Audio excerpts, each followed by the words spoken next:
નમસ્કાર દર્શક મિત્રો, એસડી ન્યૂઝ ગુજરાતી ચેનલ પર આપનું સ્વાગત છે અને હું આપની સાથે વૈશાલી પોબારુ કરીશું નજર આજના સમાચાર પર અંકલેશ્વરથી।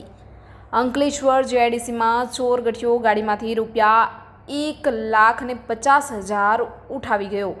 ભરૂચ જિલ્લાના અંકલેશ્વરમાં આકાશગંગા કોલોની ખાતે રહેતા અને કેમિસ્ટ્રી ટ્રેડિંગનો વ્યવસાય કરતા યુવકની ગાડીમાંથી કોઈ અજાણ્યા ચોર ગઠિયા રૂપિયા 1.50 લાખ ઉઠાવી ગયા બાદ ફરિયાદ અંકલેશ્વર જીઆઈડીસી પોલીસ મથકમાં નોંધાઈ હતી।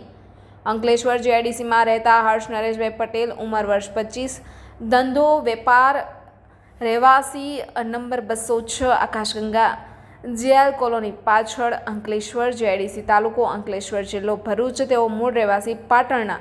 તેઓ ગઈકાલે પોતાના મામા સાથે રહેતા હોય। છેલ્લા 3 વર્ષથી રુદ્ર રેસિડેન્સીમાં યોગીરાજ એન્ટરપ્રાઇઝના નામથી ઓફિસ ધરાવતા હોય અને કેમિસ્ટ ટ્રેડિંગનો વ્યવસાય કરતા હોય। ગઈકાલે તેઓ પોતાના કામસર સવારે 9 વાગ્યાના સમયે ઓફિસે જવા માટે નીકળ્યા હતા।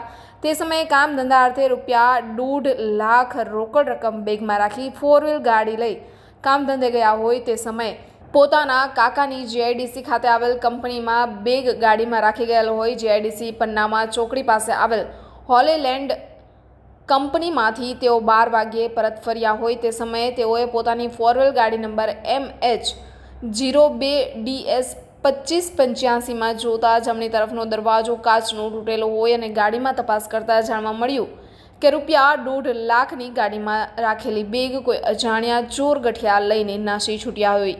તાત્કાલિક અસરથી સીસીટીવી ફૂટેજ ચેક કરતા સીસીટીવીમાં કોઈ અજાણ્યા ચોર ઇસમો દ્વારા ગાડીનો કાચ તોડી બેગ કાઢ્યાનું જાણવા મળતા અજાણ્યા શખ્સો વિરુદ્ધ પોલીસ મથકમાં રૂપિયા 1.5 લાખની ચોરીની ફરિયાદ નોંધાવેલ છે। Reporter Jayesh Prajapati, SD news Gujarati, Ankleshwar.